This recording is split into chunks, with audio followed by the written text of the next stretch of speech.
Қайырлы күн қыздар, менің каналыма қош келдіңіздер. Бүгін сіздермен қаймақты бәліш қалай жасау керектігін қараңыздар.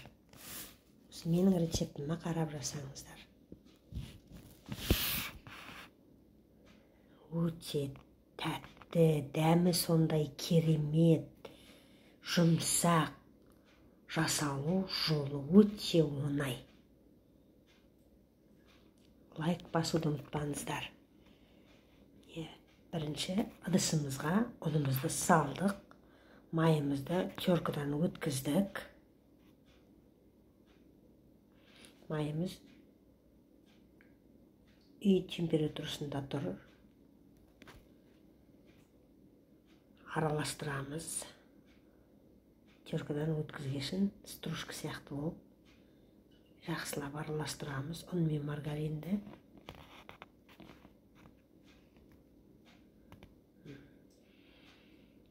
Араластырдық. Енді секеріміздің жартысын саламыз. Бір жұмыртқа. Тағы араластырамыз жақсылап.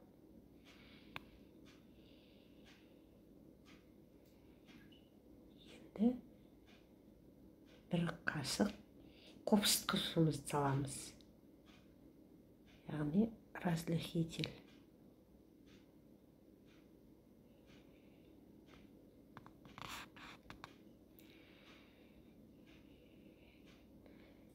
Көтерілу үшін қыздар бұны.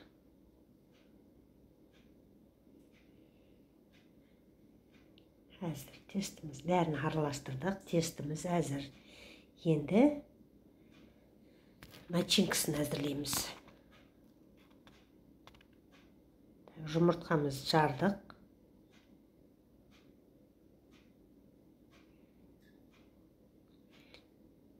Взбивать етеміз. Пышный болғанша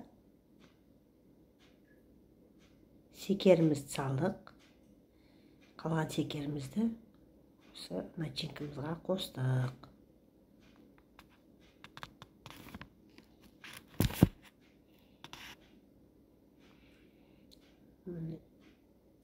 Жұмыртқа мен секерімізді жақсылап ұрдық. Взбивать еттік. Көтерілді, пышный болып. Енді қаймағымызды саламыз.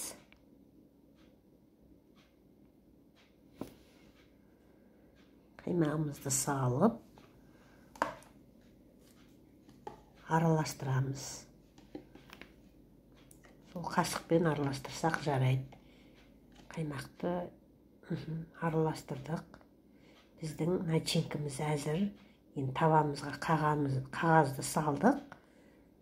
Бумагымызды, пергаментіне. Әзір болған тестімізді табамызға жайлап екі бөліп саламыз. Қолымызды май жағы olmasақ, тест жабысып қойсын. Формамыздың жан-жағына шығарып, начинкасын құйдық. Газге қоямыз. Біздің неміз әзір уже. Начинкамыз газге қойдық. Пирогымыз әзір. Міне. Бір 40-45 минутта пісті. Енді газде деген асты-үсті бірдей нетеді, қызады. Менде 180 градусқа қойып. Міне пирогымыз керемет. Әп-әдемі.